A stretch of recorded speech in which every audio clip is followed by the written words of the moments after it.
නමෝ තස්ස භගවතු අරහතු සම්මා සම්බුද්දස්ස නමෝ තස්ස භගවතු අරහතු සම්මා සම්බුද්දස්ස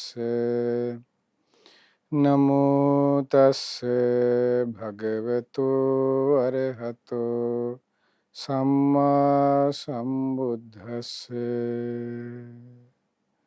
සාදු සාදු සාදු. ඒ භාග්‍යවත් වූ අරහත් වූ සම්මා සම්බුදුරජාණන් වහන්සේට අප සියලු දෙනාගේම නමස්කාරය වේවා. සාදු සාදු සාදු.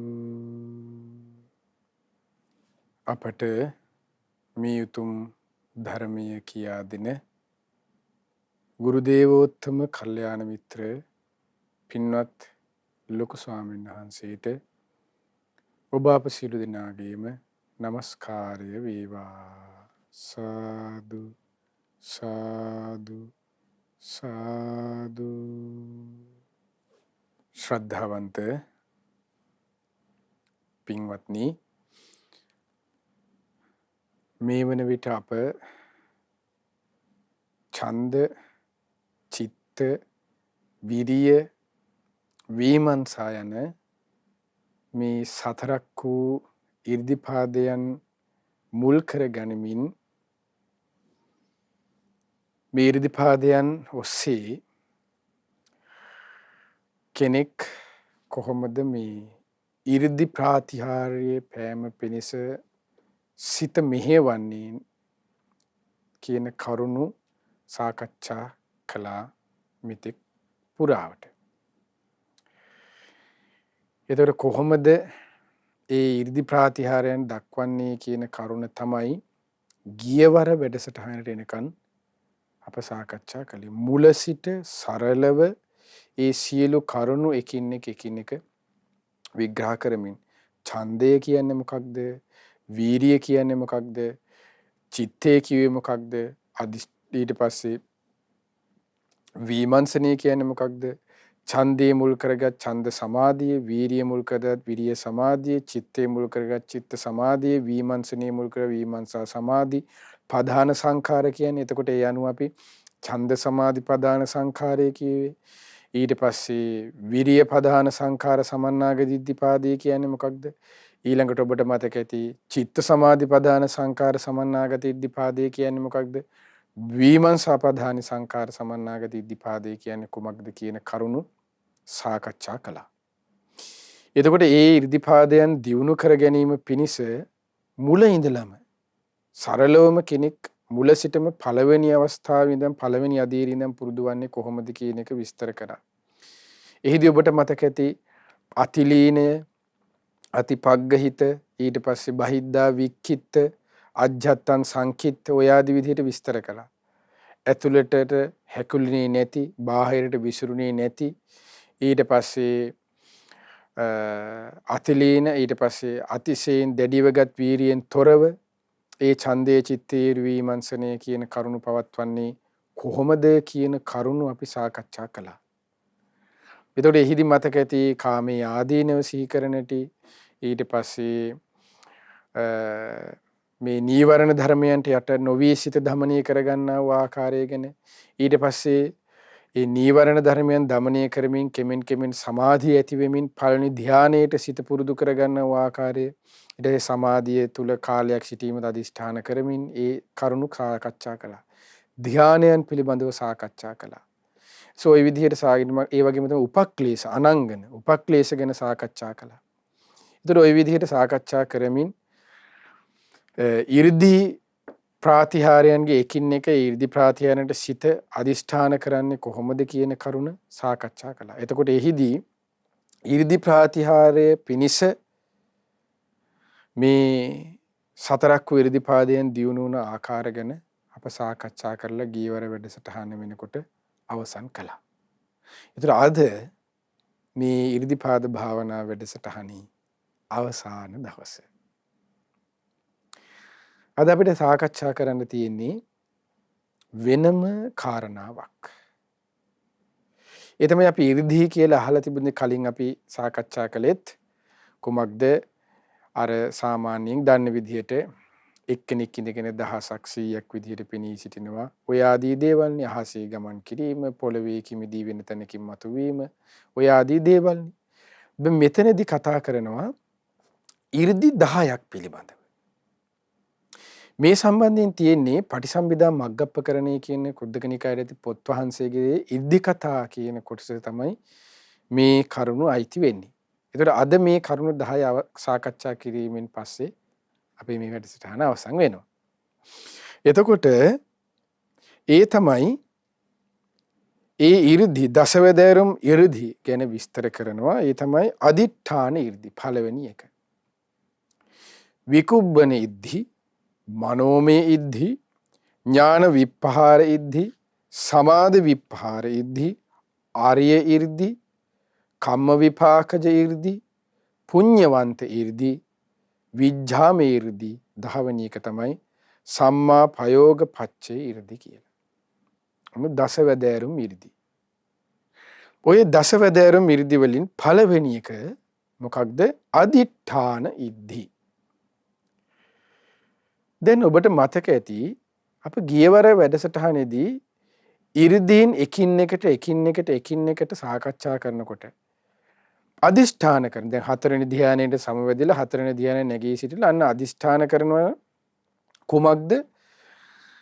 එක්කෙනෙක්ව ඉඳගෙන දහසක් විදිහට පෙනී සිටීවා කියලා අදිෂ්ඨාන කරලා ආයි අන්න හතරවෙනි ධ්‍යාන මේ ෂණයෙන් වෙන එකක් කරලා දැන් මෙන්නේ නැකී සිටියා දැන් අදිෂ්ඨානක දැන් ඊළඟට සමුද එහෙම කරනම ෂණයෙන් වෙන අපි කලින් වැඩසටහන සාකච්ඡා කළා. ඒත් ඒ විදිහට වේගයෙන් වෙන සිද්ධි ධාමයක්. එතකොට එතනදී ඒ 이르දී අදිෂ්ඨාන කරා. අන්නේ අදිෂ්ඨාන කරලා එකට තමයි මෙතනදී කියන්නේ ඒ 이르දී වලට හඳුන්වන වචනයක් තමයි කියන වචනේ තමයි අදිඨාන 이르දී කියලා කියන්නේ. ඒ කියන්නේ ස්වභාවයෙන්ම හතරවෙනි ධ්‍යානයේ දක්වා දියුණු හොඳට අර විදිහට මනාකොට දියුණු කරපස්සේ දැන් ඔබට මතක ඇති ඒ ධ්‍යානයන් අනුලෝම පටලෝම වශයෙන් අන්න ඒ විදිහට මනාකොට සිහි කරමින් පුරුදු පුහුණු කරගනිමින් ඒ විදිහට හොඳට එකලාස වූ සිත අන්න මොකද දැන් 100ක් හෝ දහසක් හෝ දසදහසක් හෝ වෙමි කියලා ඒ විදිහට අදිෂ්ඨාන කරලා බොහෝ වෙම්මායි කියලා නෝනින් අදිෂ්ඨාන කරයි. මෙසේ බෙදා දැක්වූ 이르දීන් අදිෂ්ඨාන කිරීම වශයෙන් ඇති කරගත යුතු 이르දි තියෙනවනේ. අන්න 이르දි කොටසට තමයි යන්න කියන්නේ අදිඨාන 이르දි කියලා. ඒකට අපි කතා කරන අර 이르දි. ඒව අදිෂ්ඨානයි. අදිඨාන 이르දි කියන කොටසට තමයි අයිති වෙන්නේ. ඊළඟට දෙවෙනි එක තමයි විකුබ්බන 이르දි. ඒ කියන්නේ මෙතන වෙනම ස්වභාවයක්. දැන් අදිෂ්ඨාන 이르දි වලටනේ දැන් අයිති උනේ අදිෂ්ඨාන කරනවනේ 100ක් විදිහට 1000ක් විදිහට පෙනී ඉන්න පොළවේ සක්මන් කරන්න මේ මොකද්ද ජලයේ මත පිට සක්මන් කරන්න ඒ විදිහට යාපෝ එක පඨවි ධාතු වශයෙන් අදිෂ්ඨාන කළා ඒ විදිහට මෙතනින් ගේ වෙන තැනකින් මතු වෙන්න ওই විදිහට ඒ අදිෂ්ඨාන දැන් ආලෝකේ නොපෙනී ඊට පස්සේ නොපෙනී සිටින්න. එතකොට අන්න ඒ වගේ ඒ අදිෂ්ඨාන 이르දි. එතකොට ඒ 이르දි වලට 이르දි පාදයන්ගේ අදිෂ්ඨාන චිත්තය කියන එක. දැන් මෙතනදී විකුබ්බන 이르දි කියන එක දෙවෙනි එක. ඒ තමයි දැන් සමහර ධානලාභී විදිහට හොදට දියුණු කරගත් උතුමන් වහන්සේලා කුමක්ද ඒ හිත දියුණු කරගෙන සමහර වෙලාවට දැන් තමාගේ යථා කයේ යථා ස්වභාවය තියෙනවනේ දැන් අපේ තියෙන මොකද්ද මනුස්ස ශරීරයනේ. මේ මනුස්ස ශරීරය අයින් කරලා හැබැයි තමන්ගේ ශරීරයේ පෙනී සිටින්න සකස් වෙනවා එක්ක සතෙක් එක්ක දෙවියෙක් විදිහට එක්ක යක්ෂයෙක් විදිහට රාක්ෂයෙක් විදිහට ওই විදිහට පෙනෙන්න හදන්නේ. අන්න එතකොට තමාගේ මේ ප්‍රකෘති ස්වરૂපේ වෙනස් කරමින් වෙනත් විකෘති ස්වභාවයක් විකාර ස්වභාවයක් මේකෙන් පෙන්눔 කරවන්නේ 이르දී. අන්න 이르දී වලට කියනවා මොකක්ද? විකුබ්බන ඉද්ධි කියලා. ඔන්න දෙවෙනි එක. විකුබ්බන ඉද්ධි කියන එකේ තේරුම. ඒ තමයි අදිඨාන 이르දී. විකුබ්බන 이르දි. ඔන්න දෙවෙනි එක. එතකොට මේ දෙකටම මනාකොට අර අපි දැන් මේ මුලින් දැන් කතා කරපු වගේ මනසිත ධමණයෙන් තමයි මේ කරුණ හැම එකම පුරුදු කවුරු කරගන්නේ. තුන්වෙනි එක තමයි මනෝමය 이르දි කියන එක. මනෝමය 이르දි කියලා කියන්නේ අපි අහලා තියෙනවා අභිඥාවන්. පංච අභිඥා කියලා. පංච අභිඥාවන් තමයි දිබ්බ චක්කු, දිබ්බ සෝත, පුබ්බේ නිවාසානුස්සති, චුතූපපාත, ඊළඟට තමයි චේතෝ පරිය ඥානය. අභිඥා ඥානමිය. දිබ්බ චක්කු ඥානය. චක්කුව කියලා කියන්නේ ඇසනේ. දිබ්බ කියලා කියන්නේ දුර තිබෙන රූප දැකීමේ ඥානය. මනාකොට දැකීමේ ඥානය. ඊට පස්සේ දිබ්බ සෝත දුර තිබෙන ශබ්ද ඇසීමේ ඥානය. ඒ අභිඥාවන් මුල් කරගෙන මෙතන අපි මේ කරුණු සාකච්ඡා අපිට මේ වැඩසටහන සම්බන්ධව තිබෙන අර කාලයේ අඩුවීම හේතුවෙන් අපිට මේ කරුණු සාකච්ඡා කරන්න හම්බෙන්නේ නැහැ. ඒ අභිඥාවන් පිළිබඳව ඔබට මේ අභිඥාවන් පිළිබඳව දැනගන්නත් ඔබට පුළුවන්. පටිසම්භිදා මග්ගප්පකරණේ පොත් වහන්සේ කියවීමෙන් මේ අභිඥාවේ ඉද්ධි කතාවල අභිඥාවන් ගැන වෙනම අභිඥාවන් කොටසක් තියෙනවා. ඒ සම්බන්ධයෙන් කතා කරගන්න ඔබට දැනගැනීමේ ඒ ඔබේ ධර්මඥානයේ කරුණු එකතු කරගැනීමේ හැකියාව තියෙනවා. එතකොට එහිදී ඒ අභිඥාවන් මුල් කරගෙන දැන් 이르දි ප්‍රාතිහාරයට සිත යොමු කරන්න කලින් හතරවෙනි ධ්‍යානය දක්වා මනාකොට අර මේ කියපු ආකාරයෙන්ම තමයි. දියුණු කරගෙන අභිඥාවනුත් ඇති කරගෙන. චේතෝපරය කියලා කියන්නේ අනුගේ සිත් දැකින හැකියාව. පුබ්බේ නිවාසානුසති කියන්නේ පුබ්බේ කියලා කියන්නේ පෙර. නිවාස කියන්නේ හිටපු තැන. පුබ්බේ නිවාස කියලා කියන්නේ එතකොට පෙර හිටපු තැන දැකීමේ ඥානෙ. අතීත ජීවිතය කියන්නේ. චුතූපපාත කියලා කියන්නේ චුති උපත. චුත වෙලා නැවත ඉපදෙන, මැරිලා ඉපදෙන තැන ඊළඟට දැකීමේ ඥාන. චුතූපපාත ඥාන. ඒ දිබ්බසෝත, දිබ්බ චක්කු, පුබ්බේ නිවාසන, චුතූපපාත, චේතෝපරි. ඒතර ඔවට කියන අභිඥාවන් කියලා. ඔය අභිඥාවන් මුල් කරගෙන උතුමන් වහන්සේලා මොකද කරන්නේ?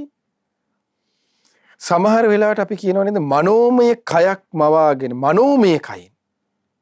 ඕලාරික කය තමයි මේ ඔබට මට පේන්නේ. මේ තියෙන මනෝමය කය. ඒ මනෝමය කයෙන් දැන් අසිත කාලදේවල තවුස මනෝමය කයින් දෙව්ලොව ගියා කියලා. එතකොට ඒ බඹලොව වෙන්නේ දැනගන්නේ යන්න මෙහෙම මේ බ්‍රහ්ම ලෝකයේද ගියාට පස්සේ දැනගන්නේ යන්න මෙහෙම මනුලොව මෙහෙම සිද්ධාර්ථ ගෞතම බෝසත් කුමාරයා උපත ලැබලා කියලා. ඒතර අන්නේ අවස්ථාවේ ඊට පස්සේ ඉන්නේ අසිත කාලදේවල තවුස ඒක දැනගෙන. ඒතර මනෝමය කයින් නන්නේ. ඒ වගේ මනෝමය කය ඇති කරගන්නා වූ ස්වභාවයන්ට අන්නේ එකට කියන මනෝමය 이르දී කියලා. එතකොට ඔන්නේ 이르දී. එතකොට මේ කරුණු තුනම දැන් අපි ගත්තොත් අදිඨාන ඉද්ධි, ඊට පස්සේ විකුබ්බන ඉද්ධි, මනෝමය ඉද්ධි කියන කරුණු තුනටම මනසිත ධමණය අපි මේ කතා කරගෙන ආපු පිළිවෙලටම මනසිත ධමණය කියන එක වැදගත් වුණා. ඒතර මනෝමය ඉද්ධි කියවේ ඒකයි. ඒකට තුනයි. ඊළඟට තමයි හතරවෙනි එක ඥාන විප්පහාර ඉද්ධි. ඒතර ගොඩාක් අයට සමහර විට මේ කරුණේදී දැන් මේ ඥාන විප්පහාර ඉද්ධියක් කියන එක දන්නේ නැති නිසා සමහර වෙලාවට සමහර අය මේවා නිකන් පොත්වල කියපු කතා, ලියපු කතා, ওই විදිහට නිකන් එයාගේ කතා එයා හිතන්නේ. ඒක ප්‍රබන්ධ කියලා තමයි සමහර වෙලාවට හිතන්නේ. ඒතර මේ ඥාන ඉද්ධි, ඥාන විප්පහාර ඉද්ධි කියන කොටසට තමයි ඒ කතාවල තියෙන කොටස් අයිති වෙන්නේ. එතකොට ඒ තමයි සමහර වෙලට අපි දැන් ඒ තමයි ඔන්න මෙහෙම එකක් අපි අහලා තියෙනව නේද? දැන් බක්කුල මහරහතන් වහන්සේගේ සිද්ධිය ගත්තොත් බක්කුල මහරහතන් වහන්සේගේ සිද්ධිය කියන්නේ බක්කුල මහරහතන්ගේ උපත ගත්තොත් බක්කුල කුමාරයා චූටි සිඟිත්තගේ උපතේදී දැන් මොකද වෙන්නේ? අම්මා චූටි පුතාව නාවනවනේ ගඟ අයිනේ තියාගෙන. එතකොට මොකද වෙන්නේ? ලොකු මාළුවෙක් ඇවිල්ලා අර බබා ගඟට වැටෙනවා. අම්මා තින් ලෙස්සලා ගහගෙන ගිහිලා ලොකු මාළුවෙක් දැන් මේ කුමාරයාව ගිලිනවනේ. ගිලටස අද කාලේ නම් හිතුවොත් එහෙම අපි හැමෝම හිතන්නේ දැන් මේ මැරෙනවා. ඔහොමනේ හිතන්නේ. දැන් ඇත්තටම අපි වුණත් මේ වුණ අපිට දකින්න හැමනේ එක්ක මැරිලානේ. ඒක නමුත් දැන් මේ කතාවේ මොකද වෙන්නේ? කුමාරයා මැරෙන්නේ නැහනේ. ඊට පස්සේ ගඟ පල්ලෙහිදී ලොකු දැලකට ඒ අර ලොකු තඩි මාළුව අහුවෙලා බඩ කපලා බලනකොට මෙහෙම ළමයෙක් ඉන්නවා. ඊට පස්සේ ළමයා හදා ගන්නවනේ. ඒ ළමයා කවුද? දැන් මේ බක්කුල කුමාරයා. දැන් ඔය කතාවල් සමහර විශ්වාස කරුවා ප්‍රබන්ධ නිකන් ජොලියට ලියපුවා. දැන් ඔහොම කියනවනේ. එතකොට මෙතන ඒ සිද්ධිය ඇත්තට 이르දියක්. ඒ වගේ සිද්ධිවලට 이르දිවලට තමයි කියන්නේ ඥාන විප්පහාර 이르දි කියලා. ඥාන විප්පහාර ඉද්දි කතා කියලා. මේ ඥාන විප්පහාර ඉද්දි කතා කියලා මේ සිද්ධිවලට ඇයි කියන්නේ? ඒ කුමාරයාගේ තිබිච්ච ඒ කුමාරයාට තිබුණ අරහත්වයේ පිනිස පින් පුරාගෙන ආපු පුණ්‍ය බලයක්.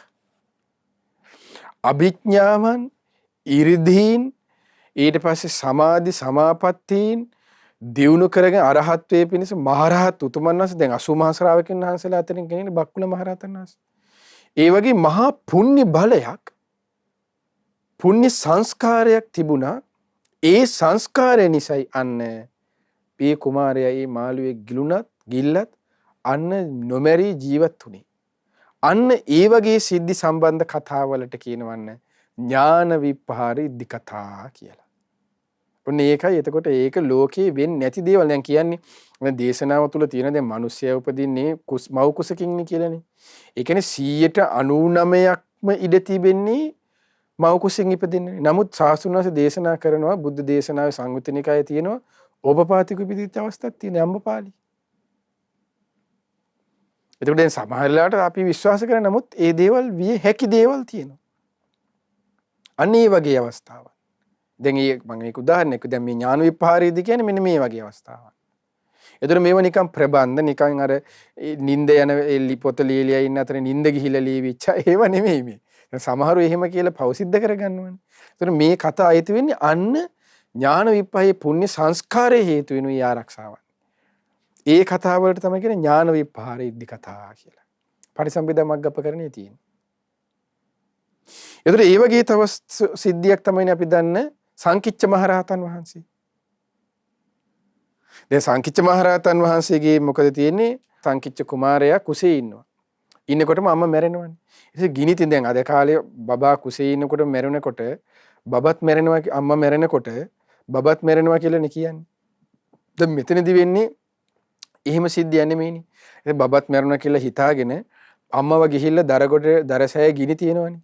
ගිනි තියනකොට අර මිනි පුච්චන ඒ මිනිස්සයා මොකද කරන්නේ? කෝටු වලින් එන අර මිනිය හොඳට පිච්චෙන්න හරනකොට මෙහෙම කෝටුවෙන් අයින්කොටම බඩ දිහාට බඩ හිල්ලලා ගිහිල්ලා කෝටුවේ ඇනුණ සංකිච්ච මහරහතන් වහන්සේගේ මේ ඇහි මේ ප්‍රදේශයේ වගේ.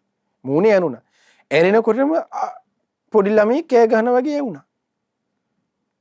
එතකොට බලනකොට මේ කුස හිටපු බබා මැරිලා නැහැ. දැන් අද සෞඛ්‍ය ශාස්ත්‍රී හිටියොත් එහෙම ඔබ කවුරු වුණත් අපි වුණත් සමහර වෙලාවට කාට වුණත් හිතනවා මේ කතා මේ වෙන්න පුළුවන් මේ බොරුවට මේ මහා නිකන් කියන්නේ අතිශෝක්ති කතා ගාලා කියනවනේ. අතිශෝක්තියක් නෙමෙයි. ඒ අර සංකිච්ච මහරහතන් වහන්සේගේ ඒ අරහත්වයේ පිණිස අභිඥා ඇති කර ගැනීම මේ ධ්‍යාන ඒ පුණ්‍ය සංස්කාරයෙන් තමයි යන්න ආරක්ෂලා හිටියේ. පුණ්‍ය සංස්කාරයෙන් රැකුණේ. අන්න ඒකයි පින්වන්තයෝ කියලා කියන්නේ. පුණ්‍ය සංස්කාර තියෙනයි කියලා කියන්නේ ආන් ඒකයි. අම්මා මැරුණත් බබා කුසේ තිබු මේ ගින්නට දාලා පුච්චනවා ඒත් බේරුණා. පින් නෙමෙයි දේවා. ඒව නේද පුණ්‍ය සංස්කාර කියලා කියන්නේ. අපි පින්වන්තයෝ වගේ අපි අපිට කියව ගත්තට අපි කමෙන්ට්ස් දා ගන්නවා. මෙන්න සැබෑ උදාහරණ. මෙන්න සැබෑම පුණ්‍යවන්තයෝ කිය. අන්න ඒ වගේ සිද්ධි වලට තමයි කියන්නේ ඥාන විප්පහාර ඉද්දි කතා කියලා. සංකිච්ච මහරහතන් සිද්ධි දාමේ වගේ. එතකොට ඒ වගේ. එතකොට අන්නේ කරුණු කාරණාවන්. එතකොට ඒ හතරවෙනි එක. ධානයේදී ඊට පස්සේ විකුබ්බණයේදී මනෝමය තුරටම අන්න සිතක දියුණුව කියන එක වැදගත්. දැන් මෙතනදී ඥාන විප්පහාර ඉර්ධි වලට මේ කතාව කියන්නේ පුණ්‍ය සංස්කාරය තමයි එතෙන්ට මුල්ුණේ. ඒ ඥානයන්, ඒ ධානයන්, ඒ සමාපත්තියෙන් අරහත්ත්වයේ පිණිස තිබුණා වූ ගුණය. ඒ හැකියාව තමයි යන්නේ ඥානය තමයි උපකාර වෙන්නේ. ඒකයි ඒකට ඥාන විප්පහාර කියලා දාලා තියෙන්නේ. ඒ පුණ්‍ය සංස්කාර හේතුවෙන්. ඊළඟ එක තමයි කුමක්ද? පස්වෙනි එක. ඒ තමයි සමාධි විප්පහාර ඉද්දි. පස්වෙනි කරුණ. සමාධි විප්පහාර ඉද්දි කියලා කියන්නේ මෙන්න මේ වගේ අවස්ථාවක්. දැන් ඒ කියන්නේ සමහර අයට මෙන්න මේ වගේ සිද්ධ වෙලා තියෙනවානේ. දැන් බුද්ධ දේශනාවේ අපිට කියවෙනකොට හම්බෙනවා මෙන්න මේ වගේ අවස්ථා. දැන් සාරිපුත්ත මහරහතන් වහන්සේට කපෝත කන්දරා කියන අර ආරණ්‍යයේ එලිමහනේ වැඩ සිටිනකොට ඒ ගල්තලාව මත වැඩ සිටිනකොට අපි අහලා තියෙනවද යක්ෂයෝ දෙන්නෙක් අහසින් ගිහිල්ලා එක එකෙක් ටොක්කක් කන්න කියලා. ඒතකොට සමහරු දැන් හිතනවනේ ඇයි එහෙම වෙන්නේ කොහොමද? ඔය වගේ අර වගේ. එතකොට ඒ අවස්ථාවේදී අන්න ඒ උතුමන් වහන්සේට හානියක් නොවෙන්නේ. ඊට පස්සේ අපි ගත්තොත් දැන් අපි අහලා තියෙනවා මොකක්ද උත්තරා උපාසිකාව. උත්තරා උපාසිකාව දාන දෙන්න ඕනේ කියලා සිරිමා කියන ගණිකාව ගෙනල්ලා තම ස්වාමියාත් එක්ක අර විදිහින් සිරිමා මොකද කරන්නේ රත් වෙච්ච උණු වතුර මේ තෙල්වක් කරන්නේ උත්තරාවට. එතකොට ඒ තෙල් දියසීරාවක් වතුර වගේ මේ වෙලා යන්නේ. කිසිදු අනතුරක් නොවි. එතකොට ආන්නේ සිද්ධිය අපි අහලා තියෙනව නේද? ආන්නේ සිද්ධි අයිති වෙන්නේ මේ සමාධි විපහාර 이르දි කියන කොටසට. ඒ කියන්නේ මෙහෙම එකක්. ඒ කියන්නේ හොඳට සමාධිය දියුණුනට පස්සේ දැන් සාරිපුත්ත මහරහතන් වහන්සේගේ සිද්ධිය ගත්තොත් එහෙම ඒ තමයි සාරිපුත්ත මහරහතන් වහන්සේ අරහත් ඵල සමාධියට දැන් අරහත් වේ සාක්ෂාත් කර බුදුන් වහන්සේ නමක් නින්නේ. ඒ වෙලාවේදී සාරිපුත්ත මහරහතන් වහන්සේට ෂණීන් මේ දේ වෙන්නේ අර යක්ෂයෝ ටොක්ක අනිනවත් සමගම සාරිපුත්ත මහරහතන් වහන්සේ අරහත් ඵල සමාධියට සම්වදිනවා. සමවදිනවත් එක්කම අන්න ඒ දැන් ඒ ප්‍රහාරයේ ඒ තිබිච්ච බලවත්කම කියලා කියන්නේ මේ ලොකු ගල් පර්වතයක් වුණා සුණු විසුණුලා යන්න තිබ්බ කියනවනේ. ඒ යනපු ටොක්කේ තිබිච්ච බලයට පවර් එකට. ඒතර සාරිපුත්ත මහරහතන්ගේ හිසට නිකන් සාමාන්‍ය නිකන් පොඩිවට කියන්නේ ඊටාම ගණන් නොගෙති හැකි වේදනාවක් වගේනේ දැනෙන්නේ. නිකන් බිම තට්ටුවක් දාලා ගියා වගේනේ. ඒකනේ අපේ මොග්ගල්ලාන මහරහතන්සේ දකින්නේ. එතන දේවල සාරිපුත්ත මහරහතන් අහන්නේ. එතකොට අර සමාපatti බලයෙන් තමයි අන්න ඒ අනතුරෙන් ආරක්ෂා වුනේ. දැන් අපි ගත්තොත් අපේ භාග්‍යතුන් වහන්සේ දැන් ලෝහිත පක්ඛන්දිකා කියන රෝගය හැදිලා තියෙන්නේ දියුණු කරා වූ 이르දි ප්‍රාතිහාංගේ බලයෙන් ඒ ලෙඩේ යටපත් කරගෙන ආන්න. ඒ සමාපatti බලයෙන් තමයි යටපත් කරගන්නේ. දියුණු කරපු සිතෙන් ඒ යටපත් කරගන්නේ. ඒතර අන්න ඒවට තමයි කියන්නේ සමාධි විපහාර 이르දි කියලා. ඊට පස්සේ අපි ගත්තොත් දැන් සංජීව මහරහතන් වහන්සේ නිරෝධ සමාපත්තියට සම්වදිලා ඉන්නවනේ. ඉන්නකොට චූටි බබාලා මොකද හිතන්නේ අනේ අපේ හාමුදුරුවෝ ඉඳගෙනම මැරිලා කියලා. පොඩි ළමයි මොකද කරන්නේ සංජීව මහරහතන් වහන්සේගේ ඇඟට දර කෝටු ගෙනල්ලා තියලා හේතු කරලා ගිනි තියනවා. අනේ අපේ මහරහතන් වහන්සේ වෙන අය නම් මැරෙන්නේ මේ නිදාගෙන අපේ මහරහතන් ඉඳගෙනම මැරිලා කියලා. චූටියේ දන්නේ නැහැනේ කැලේ යනකොට. චූටි බබාලට ඊට පස්සේ ගිනි තියලා යනවා. මෙන්න ඊට පස්සේ සංජීව මහ දැන් ගිනිත් ගැවිලා දැරිලා ඔක්කොමත් ඉවර වෙලා පස්සේ සංජීව මහරහතන් දන්නේ නැහැ මේ සිද්ධියක්. නිරෝධ සමාපත්තියට සම්වැදෙලින්නේ. ඊට පස්සේ දවස් 7ක් සම්වැදිලා අදිෂ්ඨාන කළා දවස් 7ක් ඉතිරිනවා. අදිෂ්ඨානයේ අවසන් වෙලා නැගිට්ටට පස්සේ අලු ගසලා සංජීව මහරහතන් වහන්සේ වඩිනවා. මෙන්න බබාලා දැන් ගමට පින්ඩපාත වඩිනකොට ළමයි කියනවා මීට දින කීපයකට කලින් අපේ ස්වාමින් වහන්සේ අනේ මේ ඉඳගෙන මිය ගිහිල්ලා හිටියනේ අපි ගිනි තියලානේ ආවේ මේෙන් එනවා කියලා ළමයි බය වෙන්නේ. එතකොට සංජීව මහරහතන් වහන්සේ හිතන්නේ දේශනා කරනවානේ මේ නිරෝධ සමාපත්තියේ ස්වභාවය. එතකොට අන්න ඒ වගේ අවස්ථා. ඒ සමාපatti බලයෙන් තමයි යන්නේ සිවුරටවත් නිරෝධ සමාපත්තිය කියන්නේ සිවුරේ තිබෙන නූලකටවත් කිසිම දෙයක් වෙන්නේ නැහැ. ඇඟට ගැන කවර කතාවද? කොහොමද ඒ දියුණු කළපු සිතක තියෙන බලය කියලා කියන්නේ. අන්න ඒ 이르දි වලට කියනවා සමාධි විපහාර 이르දි. ඊට පස්සේ අපි ගත්තොත් උත්තරා උපාසිකාව. මෛත්‍රී සමාධියට සම්වදින්න එතනදී. මෛත්‍රී චේතෝ විමුක්තියට සමවදිනවා. සිරිමා ගණිකාව ඒ නටන තෙල් අරන් එනකොටම වක් කරනකොටම මෛත්‍රී චේතෝ විමුක්තියට සමාධියට සම්වදිනවා. සමවදිනවා ඒ තෙල් අන්න ඇල් වතුර වගේ වෙලා ඇඟ දිගේ ගලාගෙන යනවා සිසිල් දිය දහරක් විදිහට. සිසිල් දිය දහරක් විදිහට තෙල් මෙය වෙනවා. ඒ ඔක්කොම සමාධි විපහාර 이르දි යන්නේ.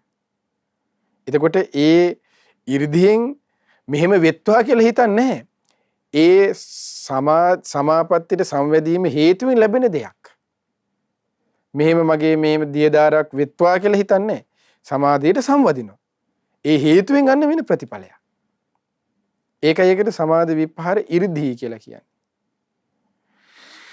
ඊට පස්සේ තමයි දැන් අපි ගත්තොත් දැන් ඒ වගේම තමයි මාගන්ධියා. දැන්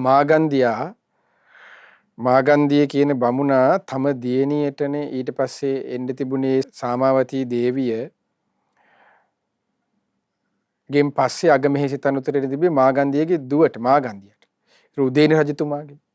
එතකොට ඒ මාගන්ධිය බමුණ මොකද කරන්නේ? උදේන රජතුමාට සාමාවතිය ගැන සිත බිඳවලා සාමාවතිය මෙහිම ඔබතුමා මරන්න ඉන්නේ කියලා බොරු චෝදනාවක් දාලා සාමාවතියට දුන්නින් විදිනවා. මැරෙන්න. උදේන රජතුමා විදිනවා දැන්.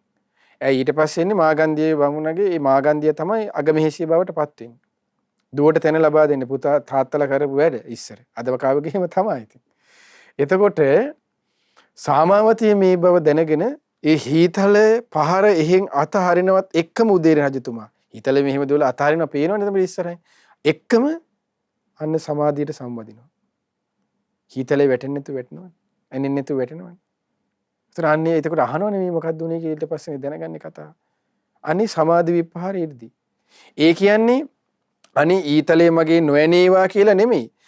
එතනදී ඇත්තටම කරන්නේ තමාට ද්වේෂ කරන හිංසා කරන කෙනාට මෛත්‍රී කරමින්ම මෛත්‍රී සමාධියට සංවැදීමයි.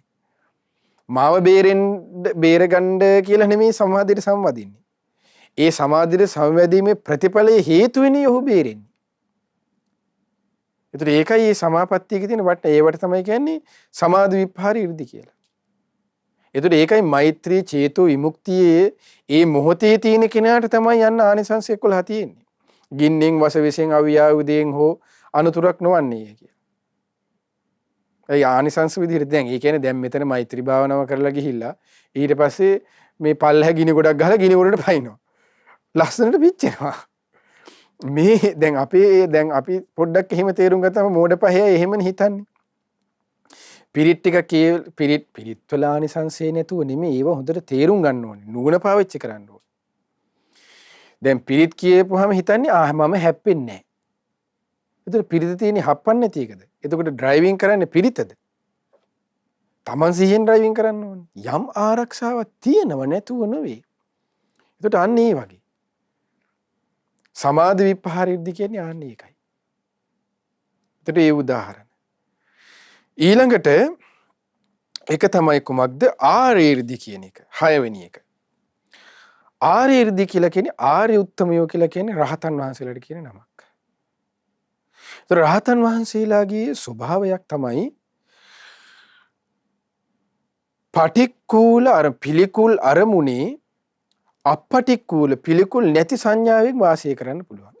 ඒක තියෙනවා හරි ලස්සනට ඒ විස්තර වෙනවා ඉන්ද්‍රිය භාවනා කියලා සූත්‍රය තියෙන මජ්ක්‍ධිම නිකායේ 3 වෙනි පොත් වහන්සේගේ. එතනදී මේ කරුණ විස්තර වෙනවා. ඒ තමයි පිළිකුල් අරමුණේ පිළිකුල් රහිතව වාසය කරන්න පුළුවන් රහතන් වහන්සේට. ඊට පස්සේ පිළිකුල් අරමුණේ පිළිකුල් රහිතව පළවෙනි එක පිළිකුල් අරමුණේ පිළිකුල් රහිතව වාසය කරන්න පුළුවන්. පිළිකුල් නැති අරමුණේ පිළිකුල් ඇතිව වාසය කරන්න පුළුවන්. පිළිකුල් ඇති අරමුණේ පිළිකුල් නැතිව වාසය කරන්න පුළුවන්. එතකොට මේ ස්වභාවය වලට කියනවා ආර්යර්ධි කියලා. ඒ කොමකින්ද ඒ කොහොමද ඒ විස්තර වන්නේ? ඒකත් විස්තර වන්නේ පටිසම්භිදා මග්ගප්ප කරන ඉර්ධි කතාවල තමයි මේ කොටස විස්තර වන්නේ. ඒ තමයි ආර්යර්ධි නම් කවරේද? මේ ශාසනයේ ක්‍රීනාශ්‍රවතමේ පටික්කුලෙහි අපටික්කුල සංඥා නීව වෙසෙම් නම් මැනවයි සිතා ඒ ප්‍රතික්කුල අරමුණෙහි අප්‍රතික්කුල සංඥා වීව වෙසේ. ඔන්න සිංහල. දැන් ඕක තේරෙන ඔබට hina යනවා එහෙම කියනකොටනේ. ඉතින් මේ සිංහල මේ විදිහට තියෙන සිංහල ටික තමයි කොහොමද ලොකු ශාංශ පරිවර්තනය කළේ? ප්‍රතික්කුල අරමුණේ අපටික්කුල සංඥාවෙන් පිළිකුල් අරමුණෙහි පිළිකුල් රහිත සංඥාවෙන් යුක්ත වාසය කරන්නේ යයි ආර්යයන් වහන්සේගේ 이르දියක් ඇත්තේ. ඔන්න ඔක තමයි සරල සිංහල පරිවර්තනය. එහෙම කරා කියන දැන් ඔය බහින්නේ. දැන් මෙහෙම වොග්ගගා තිබ්බනම් hina වෙවි ඉඳි තේරෙන්නේ නැහැ. ඉතින් පොඩි මේකක් තියෙයි ඉතින්. ඉතින් ඕකට තමයි ඉතින් බණින්නේ. ඉතින් පව් සුවපත් වේවා. මේ එතකොට කොහොමද ඒ තමයි විස්තර කරනවා කොහොමද මෙහෙම. කතම් පටික්කුලේ අපටිකූල සංඤී විහෙරති.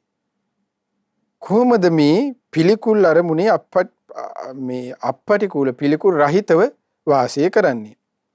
අනිට්ඨස්මින් වත්තුස්මින් මෙත්තායවා භරති ධාතුසෝ උපසංහරති. මේ සිද්ධිය මේ කොටස විස්තර වෙන්නේ පටිසම්භිදා මග්ගප්පකන ඉර්ධි කතා කියන කොටසේ. ඒ අර පටික්කුල අපටිකුල සංඥාවන් ගැන විස්තර වන්නේ ඒ සංඥාව ගැන මෙහෙම එකක් තියෙනවා කියලා කියවෙන්නේ මජ්ක්‍ධිම නිකාය අර සූත්‍රේ. ඉන්ද්‍රිය භාවනා සූත්‍රේ. ඒ සංඥාවේ කොටස විස්තර වනවා ඊට අමතරව මෙන්න මෙතනදී. පටිසම්භිදා මග්ගප්පකරණ. එතනදී විස්තර වන්නේ කොහොමද? අනිට්ඨස්මින් වත්තුස්මින් මෙත්තායවා භරති. දැන් පිළිකුල් අරමුණේනේ අපටිකූල වෙන්න තියෙන. ඒ කියන්නේ කොහොමද? දැන් ගැටීම පිළිකුල ඇතිවන දැන් පිළිකුලක් තුල තියෙන ගැටීමක් නේ. එතකොට ඒ අරමුණ තුල කුමක්ද මුල් කරගන්නේ? මෛත්‍රිය. මෙත්තායවා විහෙරති. මෙත්තායෙන් වාසය කරනවා. ඊට පස්සේ අපටිකූලය ඇති කරගන්න උනුනහම අන්න ඒ කියන්නේ මෙන්න මෙහෙම ඒ විස්තර කරනවා මෙහෙම.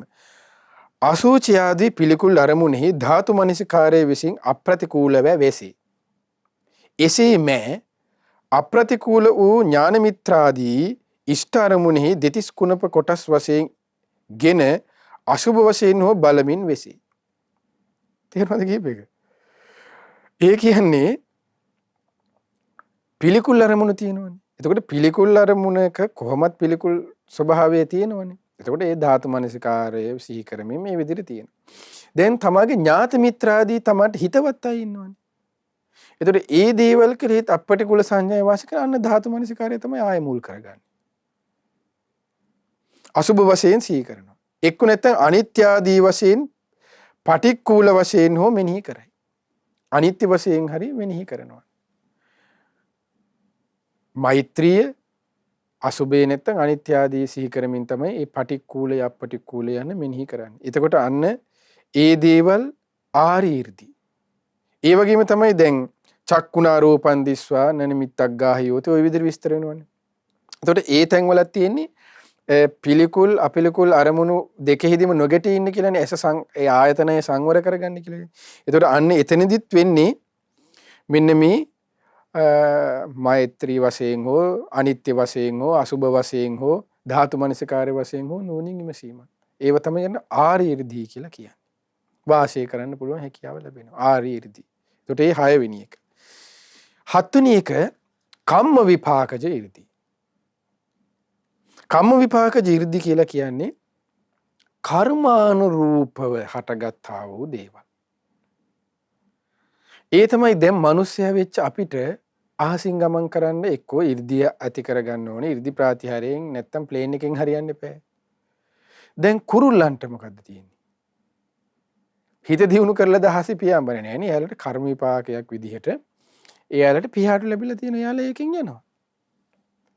ඒකද දැන් මාළුවන්ට ගත්තොත් එහෙම දැන් අපි වතුරේ කිමි දෙන්න නම් කිමි දෙන්න ගියොත් එහෙම සදහටම කිමි දෙන්න පුළුවන් සමහර අවස්ථාවල ගැඹුර වැඩි වුණොත්. ඒත් ඔක්සිජන් එකක් වගේ අපි අරන් යන්න ඕනනේ. දැන් මහලුවට ඔක්සිජන් බඳන් යනවා සිලින්ඩර්. නෑනේ. එතකොට එයාට කර්මානුරූපව එයාට ඒක 이르දියක් නෙමෙයි. එයාගේ ඒක කර්මානුරූපව එයාට වතුරේ ඉන්න හැකියාව ලැබලා තියෙනවා. දැන් പ്രേත ලෝකේ പ്രേතයින්ට දෙවිවරුන්ට හැකිලු හතක් දික්කරන වේගයෙන් දික්කර හතක් හකුලන වේගයෙන් මෙතනින් වෙන තැනකට යන්න පුළුවන්. හිත දියුණු කරලා මේක යාලගේ හැකියාව. කර්මානුරූපව හැදිච්ච දෙයක් ඒක. අන්න ඒ වගේ දේවල් වලට කියනවන්නේ කම්ම විපාකජ 이르දී කියලා. එතකොට ඒ සාමාන්‍ය ඒ උපතත් එක්ක ලැබෙන දෙයක්. කම්ම විපාකජ 이르දී. ඔන්න ඒ ස්වභාවය නොන තේරුම් ගන්න. ඊට පස්සේ තමයි 8 වෙනි එක පුඤ්ඤ 이르දී. පුඤ්ඤ 이르දී කියලා කිව්වේ පුඤ්ඤවන්තයින්ට විශේෂ වූ 이르දී තියෙනවා. ඒ වගේ අවස්ථාවක් තමයි ඒ කියන්නේ දැන් අපි අහලා තියෙනවා නේද? කතමා පුඤ්ඤවන්තෝ ඉද්දි. දැන් මේ ඉද්දි කතාවල පටිසම්භිදා මග්ගප්ප කියන ඉද්දි කතාවල තමයි මේ කොටස විස්තර වෙන්නේ. එතනදී දේශනා කරනවා කොහොමද ඉද්දි රාජා චක්කවර්ති වේහාසං ගච්ඡanti ඉර්ධින් චතුරංගනියා සේනායන් අන්තමසෝ සද්දින් අස්සං ඒකෙද විස්තර වෙන දැන් චක්‍රවර්ති රජතුමාට චක්‍රවර්ති මාණික්ක රත්නය පහළ වෙනවනේ. එතකොට මේ මාණික්ක රත්නය කියලා කියන්නේ ඒ පිනට ලැබිච්ච දෙයක්. ඒ මාණික්කය. ඒතරේ මාණික්කය තමයි යන රජතුමාත් එක් රජතුමා වෙනකොට ඉස්සර චතුරංගනී සේනාව පිටිපස්සෙන් මාණික්ක රත්නය තමයි ගමන් කරනකොට සියලු අනුත් රාජ්‍යයන්ගේ රජතුමාලා තම රාජ්‍ය පවරනවා. ඒතර මේ මාණික්ක රත්නය තමයි රජතුමා මෙහි ඉඳන් හිටලා උතුරු දිශාවට ගමන් කරනකොට ගමන් කරනවා. එතකොට අන්නේව පුණ්‍ය ඉරිදි. පුණ්‍ය ඉරිදි කිව්වේ ඒවා. ඊට පස්සේ තව මේ පුණ්‍ය විරිදි වලට උදාහරණ තමයි දැන් අපි කියලා ජෝතිය, ජටිල සිතාන, ජෝතිය සිතානන්ගේ කතාව, ජටිල සිතානන්ගේ ගෝසිත මෙණ්ඩක ගෘහපති. මෙණ්ඩ ගෘහපතිතුමා නම් මතක ඇති. මේ තමයි දැන් අර මෙණ්ඩ ගෘහපති සිටුතුමාටනේ අර තිබෙන්නේ කොච්චර දුන්නත් ඉවර වෙන්නේ නැහෙනි. ඒ මෙණ්ඩක සිටුතුමාට ඊට පස්සේ සිටු දේවිය තමයි චන්ද්‍ර පද්ම ශ්‍රී දේවිය. සිටු දේවියගේ නම. ඊට පස්සේ මෙණ්ඩක සිටුතුමාගේ හිටපු පුතා තමයි මොකද්ද ධනංජය සිටුතුමා වෙන්නේ. ඊට පස්සේ ලේලිය තමයි සුමනා දේවිය. ඊට පස්සේ දාසිය තමයි පුන්න දාසිය. පුන්න දාසිය අපි කතාවේ තියෙන්නේ. ඒතර පුන්න දාසිය. එතකොට අන්න ඒගොල්ලෝ. එතකොට මේ මෙණ්ඩක සිටුතුමාටත් චන්ද්‍රපද්ම ශ්‍රී දේවියට ඒ සිටු දේවියට ඊට පස්සේ පුතා ධනංජයට ඊට පස්සේ සුමනා ලේලිට ඊට පස්සේ දාසිය වෙච්ච පුන්නට ඒ ඔක්කොටම 이르දි තිබුණනේ. ඒ ඔක්කොටම එකින් එක විශේෂ වූ 이르දි. ඒ පිනට ලැබුණේ. ඒව වෙනස් කාටවත් ගන්න බෑ. ඒ එක එකන සකස් කරගත්තාම පිනට අනුව ලැබිච්ච 이르දියක්. ඒකට අන්න ඒ වගේ සිද්ධි. ඊට පස්සේ දැන් අර ගෝසිත සිටුතුමා හැම කොච්චර මරන්න හැදුවත් කාටවත් මරන්න බෑනේ. ඒ සිටුතුමාගේ දේ හොරා ගන්න බැලුවත් හොරා ගන්න බෑනේ. දැන් කොසල් රජතුමා ඇවිල්ලා ඒ සිටුතුමාගේ සිටු වස්තුව ගන්න යනවනේ. එතකොට සිටුතුමා මොකද කරන්නේ? පුළුවන් රජතුමනි මේ මගේ අතේ ඇඟේ තියෙන එක මුද්දක් හරි ගන්න කියලා කියනවා. රජතුමා මෙහෙම දාලා අදිනවා ගැලවෙන්නේ. හිරිතුමා මොකද කරන්නේ? මේ මත පල්ලහැට දාලා හිතින් හිතනවා විතරයි මුදු ටික සටසට ගාලා වැටෙනවා. අනිය පිනට ආරක්ෂා. දැන් අපි කියන්නේ පිනට ආරක්ෂා වෙනවා කියලා. ඒ අන්න පිනෙන් ලැබෙන 이르දිය පුණ්‍ය 이르දි කියලා කියන්නේ අන්න ඒවට. පුණ්‍ය 이르දි. ඒකට ඔන්න තේරුම් ගන්න. 8 වෙනි එක. 9 වෙනි එක විජ්ජාමේ 이르දි. 10ක් තියෙනවා කියවනේ. විජ්ජාමේ 이르දි කියලා කියන්නේ කතමා විජ්ජාමේ 이르දියා. ඔන්න අද එක. අද මේකට තමයි ඔන්න මැජික් කියලා කියන්නේ.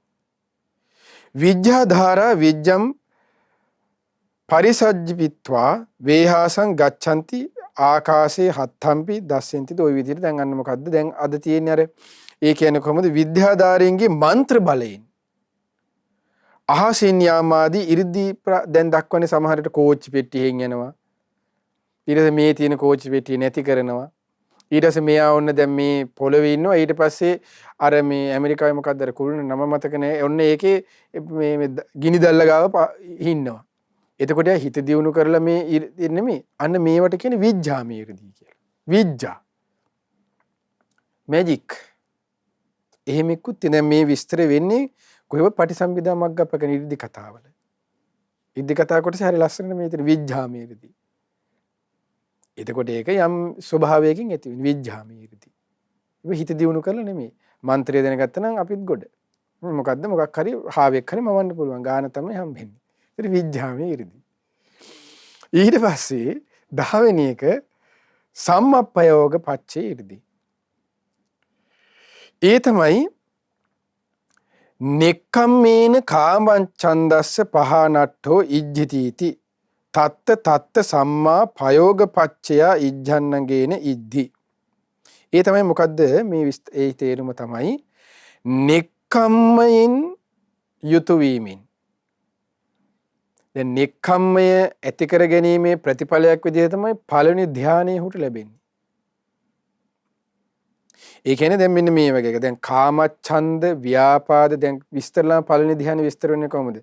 විවිච්ඡේව කාමෙහි විවිච්ඡ අකුසලෙහි ධම්ම. අකුසල් දහම් කිව්වෙ එතන නීවරණ ධර්ම වලට අපි කලින් වැඩසටහන කතා කළේ. ඊට පස්සේ කාමයන්ගෙන් වෙන්වීම. එතකොට පළවෙනි ධ්‍යාන ලාභියට තියෙන ප්‍රයෝගය මොකක්ද? ඔහුට ලැබෙන වාසියක් මොකක්ද?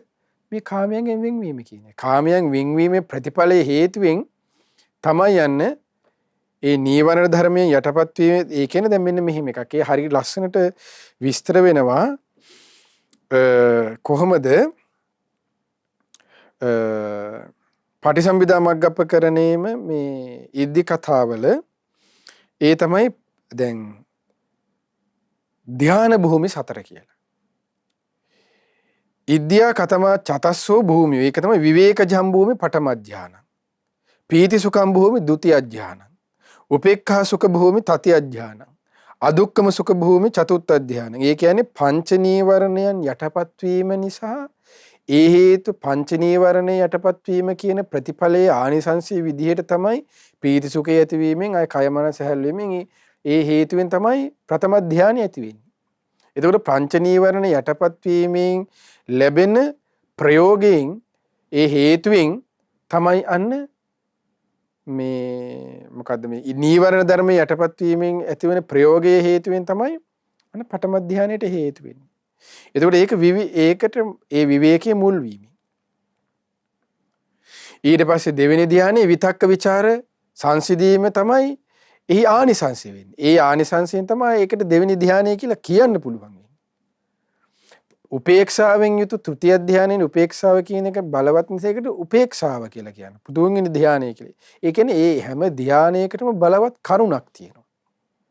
එතකොට මේ බලවත් කරුණ තමයි ඒකට හේතුව.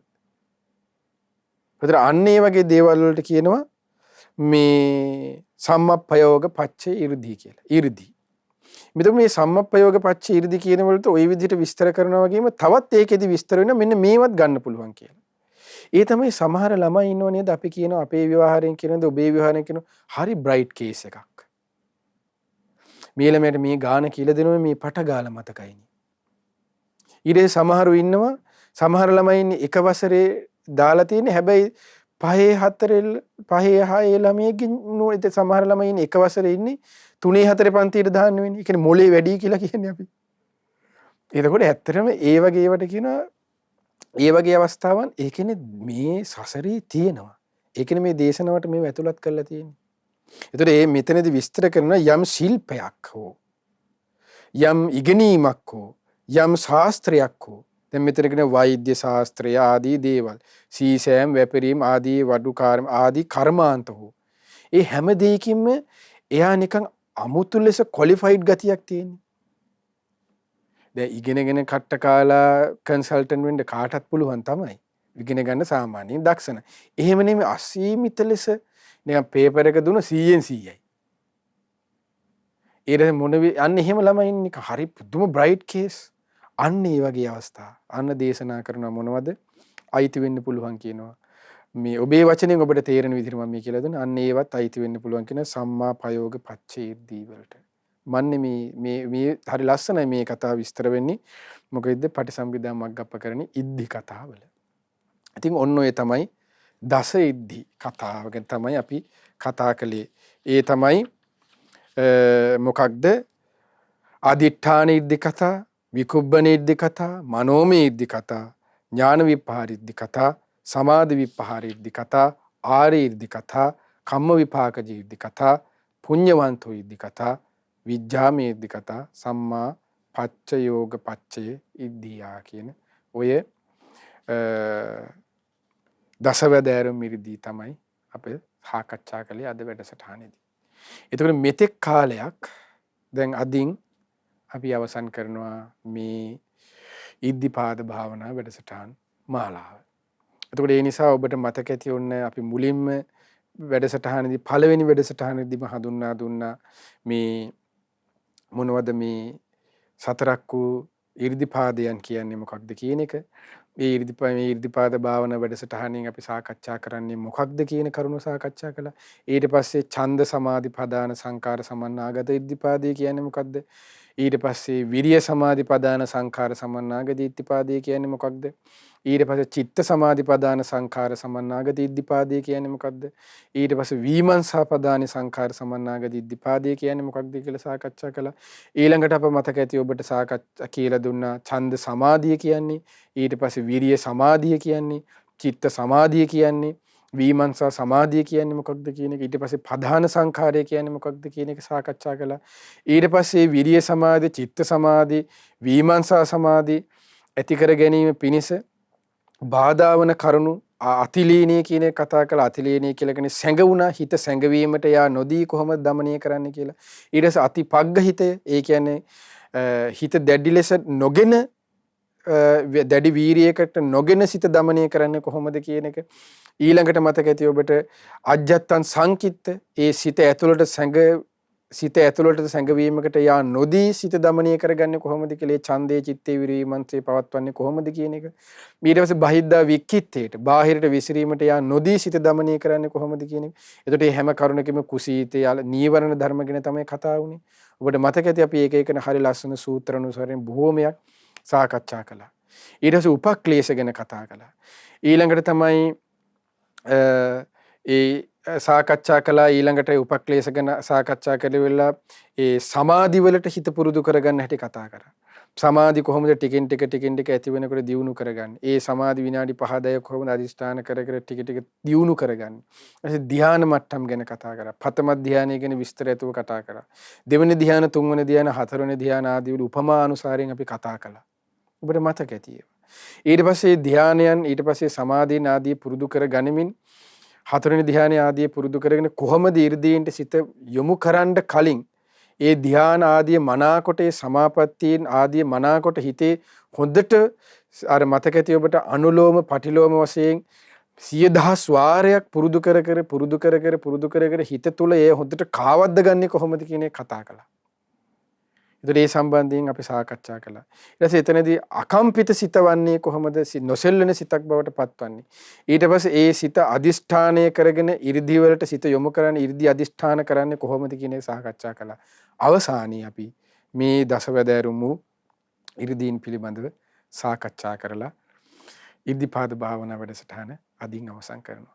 ඉතින් මේ පින ඔබ මේ ධර්මයේ ශ්‍රවණය කිරීමෙන් මේ 이르දි ප්‍රාතිහාරයන් ගැන, 이르දි පාදයන් ගැන කියලා දීමේ පිණින් ඔබ අප හැම දිනාට මේ සසරේ යම් දවසකද නිවන් දකින්නේ, ඒ තාක් අපිට මේ සුවසේ බාධා කරදරයකින් තොරව 이르දි ඡන්ද චිත්ත විරිය විමර්ශනා යන මේ සතර 이르දිපාදයන්ම දියුණු කරගනිමින්, ඒ වගේම 이르දි ප්‍රාතිහාරයන් ලබා ගැනීමේ හැකියාව ලබාගෙන මේ 이르දිපාතේ සතර 이르දිපාදයන්ගේ අවසානයේ වන උතුම් අරහත්වය සාක්ෂාත් කරගන්න මේ රැස් කරා වූ සියලු පින් ධර්ම ප්‍රචාරයේ වශයෙන්, ඒ වගේම ඔබ ධර්ම ශ්‍රවණමේ වශයෙන් රැස් කළා වූ සියලු පින්, ඒ වගේම මේ අපේ දරුවෝ බොහෝමයක් වෙහිසලා උදව් උපකාර කළේ දරුවන්ටත් මේ සියලු පින් ඒ අයටත් අනුමෝදන්ව, ඒ වගේම අපේ දෙමාපිය ගුරුවර අපේ ලොකු ස්වාමීන් වහන්සේ ඇතුළු මේ අපිට ධර්මයේ කියලා දුන්න ගුරු උතුමන් වහන්සේලාට,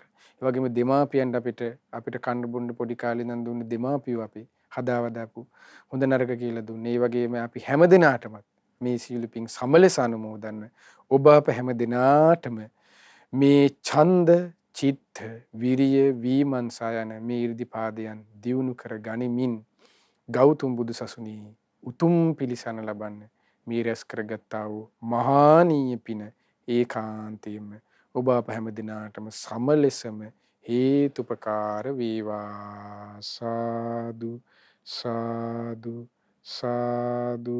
හැම දිනාටම තිරුවන් සරණයි. නමෝ බුද්ධාය.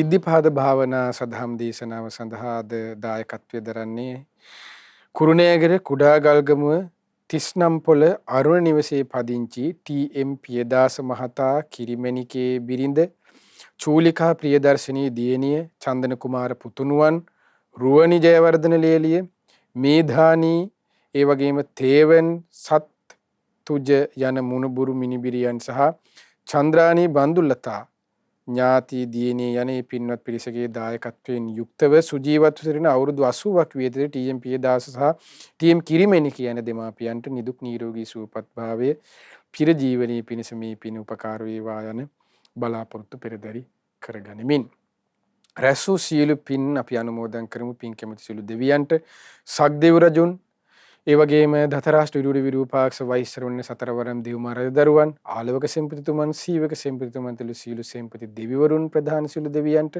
මේ පින් බිමට අධිග්‍රහිත සියලු දෙවියෝ, ඒ වගේම සුමන සමන් දෙවිවරුන් ආදී කොට ඇති සියලු දෙවියෝ, මේ ප්‍රදේශ භාර පළාත් භාර දෙවියන්, ඔබ අප හැම දෙනාගේ ඉෂ්ට දේවතාවුන් මේ පින් අනුමෝද දෙවියන් බ්‍රහ්මීන් දිව්‍යාවසයෙන් වරණයෙන් සැපයෙන් බලයෙන් වැඩිත්වා ශ්‍රද්ධා සීල ශ්‍රුත ත්‍යාග ප්‍රඥා යන උතුම් සේක බල ධර්මයෙන් වැඩිත්වා පිනින් සතුරුන් සියලු දෙවියන්ගේ දිව්‍ය රැකවරණේ ආරක්ෂා උදව්පකාර ඔබ අප සියලු දෙනාටමත් දායකත්වයෙන් දරන ඒ පවුලේ හැමදෙන ප්‍රිය දාස මහතාට කිරිමෙනිකේ මෑණියන් චූලිකා ප්‍රියදර්ශිනී චන්දන කුමාර රුවන් ජයවර්ධන මේධානී තෙවන් ඒ වගේම ඒ දරුවන්ට ඒ වගේම චන්ද්‍රාණී යන දියණිවරුන්ට මේ පින් අනුමෝදන් වන සියලු දෙවියන්ගේ සියලු ආරක්ෂාව රැකවරණේ සලසා දෙත්වා දෙවියෝද බ්‍රහ්මයෝද මේ පින් අනුමෝදන්ව ගෞතම බුදු සසුනේ චතුරාර්ය සත්‍ය ධර්මීම අවබෝධ කරත්වා. ඒ වගේම මේ සියලු පුණ්‍ය ධර්මයන් ඒ පින්නතුන් නමින් මිය පරලොවගේ විශේෂයෙන්ම අකල් මරණයට ගොදුරු අරුණ ලලිත් තෙන්නකෝන් සහ ජයශංක දිසානායක යන සොහයුරන්ට ඒ වගේ මිය පරලොවගේ දෙමාපිය සහෝදර සහෝදරියන් ඇතුළු ඒ ඔබ අප නමින්ද මිය පරලොව ගොස් ඥාති වර්ගයක් පින් බලාපොරොත්තු වෙන සියලු ඥාතීන්ටද සමලෙස මේ පින් අනුමෝදන් වෙත්වා. ඒ අකල් මරණයට ලක් වූ ඒ දෙපළට විශේෂයෙන් ඒ සසර වසන තුරු කිසිදු අකල් මරණයකට ලක් නොවෙන්න මේ පින් හේතුපකාර වේවා. ඒ ඔබ අප සියලු දෙනා නමින් මිය පරලොව ගොස් සිටින ඥාතීන්ටද සමලෙස මේ පින් අනුමෝදන් ඥාතීන්ද සැපවත් වෙත්වා සුවපත් වෙත්වා සුවපත් වෙත්වා ඥාතීන්ද සංසාර දුකින් අත මිදෙත්වා. ඒ වගේම මේ සියලු පුණ්‍ය ධර්මයන් සුජීවත්ව සිටින අවුරුදු 80ක් විය ඇති දායකත්වයේ දරන කුරුණෑගල කුඩාගල්ගමුව තිස්නම්පොළ අරුණ නිවසේ පදිංචි පින්වත් ටීඑම් පියදාස මහතාට ඒ වගේම කිරිමෙනිකේ බිරිඳට ඒ වගේම චූලිකා ප්‍රියදර්ශිනී දියණිය චන්දන කුමාර පුතුණුවන් රුවනි ජයවර්ධන ලේලිය මේධානී තෙවන් සත්තුජ යන මුණුබුරු මිනිබිරියන්ට ඒ වගේම චන්ද්‍රානි බන්දුලතා ඥාති දියණිය ඇතුළු මේ පවුලේ හැම දෙනාටමත් මේ පින් අනුමෝදනයේ සියලු දෙනාමත් නිදුක් වෙත්වා නිරෝගී වෙත්වා සුවපත් වෙත්වා සුවපත් වෙත්වා චිරජීවනයේ දීර්ඝායු සම්පත සියලු ආරක්ෂාව රැකවරණේ සැලසේවා. කරන කියන සිතන පතන සියලු ධාර්මික ඉටුම් පැතුම් රැකී ආරක්ෂා ඒ වගේම වෙලෙලඳාම් ගොවිතැන්පත් ඒ දූදරුවන්ගේ අධ්‍යාපන කටයුතු ආදී ඇතනම් ඒ හැම දෙයක්ම ਸਰව ප්‍රකාරයෙන්ම සාර්ථක වෙත්වා. ඒ හැම දිනාටමත් ගෞතම බුදු සසුනේ තුරුණුවන්ගේ සරණින් දෙවි රැකවරණින් පෙනෙන බාධා කරදරයන්ගෙන් තොරව සුවසේ පින් දහම් එක්රැස් කරගෙන ගෞතම බුදු සසුනේ පිළිසරණ ලබන්නේ මේ රැස් කරන්නා වූ සියලු පින් ඒකාන්තයෙන්ම හේතුපකාර වෙත්වා. ඒ වගේම ඔබ අප සියලු දෙනාගේ ගුරු දේවෝත්තම කල්යාණ මිත්‍ර පින්වත් ලොකු ස්වාමීන් වහන්සේද මේ පින සමලෙස අනුමෝදන්න පින්වත් ගුරු දෙවිඳුන් නිදුක් වෙත්වා නිරෝගී වෙත්වා සුවපත් වේවා. චිර ජීවනයේ දීර්ඝායු සම්පත සැලසේවා. ගුරු දේවෝත්තම පින්වත් ලොකු ස්වාමීන් වහන්සේද උතුම් ධර්මාභෝධය පිණිස මේ පිනත් හේතුපකාර වෙත්වා. සීල ස්වාමීන් වහන්සේලාට අනගාരികා මෑණිවරුන්ද මේ පින් අනුමෝදන් නිදුක් නිරෝගී සුවපත් භාවයෙන් චිර ජීවනයෙන් යුක්තව බාධා කරදර වලින් සුවසේ පිළිවෙතේ දෙන මේ පිනේ කාන්තේම හේතුපකාර වෙත්වා. ඔබ අප හැම දෙනාගේම දෙමාපියන්ට ගුරුවර නෑදෑ හිත මිතුරු ඇතුළු සෑම දෙනාටමත් ශ්‍රද්ධා මාසික ධර්ම දානයෙන් උදව්පකාර කරන නන් අයරින් උදව්පකාර කරන්නා වූ සිව්පසෙන් අපපකාර කරන්නා වූ හැම දෙනාටමත් මේ පින් අනුමෝදන් ඒ ඔබ අප සියලු දෙනාමත් නිදුක් වෙත්වා නිරෝගී වෙත්වා සුවපත් වෙත්වා චිරජීවනයේ දීර්ඝායු සම්පත සැලසේවා. කරන කියන සිතන පතන සියලු ධාර්මික ඉටුම් පැතුම් රැකී ආරක්ෂා වේලෙලඳා ගොවිතැන්පත් දූදරුවන්ගේ අධ්‍යාපන කටයුතු ආදී ඇතනම් මේ හැම දෙයක්මත් ਸਰව ප්‍රකාරයෙන්ම සාර්ථක වෙත්වා. තුනුරුවන්ගේ සරණින් දෙවි රැකවරණින් පෙනෙන නොපෙනෙන බාධා කරදර හිරිහැර පීඩාවන්ගෙන් තොරව ගෞතම බුදු සසුනේ හිතන පතන ආකාරයෙන් සුවසේ පින් දහම් එක් රැස් කරගෙන ගෞතම බුදු සසුනේ පිළිසරණ ලබන්න. ඔබ අප හැම දිනාටම මේ රැස් වූ මහා පින ඒකාන්තයෙන්ම හේතුපකාර වෙත්වා. හැම දිනාටම තෙරුවන් සරණයි. නමෝ බුද්ධාය. මෙවැනි වටිනා ධර්මදේශනා ශ්‍රවණය කිරීමට ශ්‍රද්ධා ඩේලි YouTube චැනලය සබස්ක්‍රයිබ් කරන්න.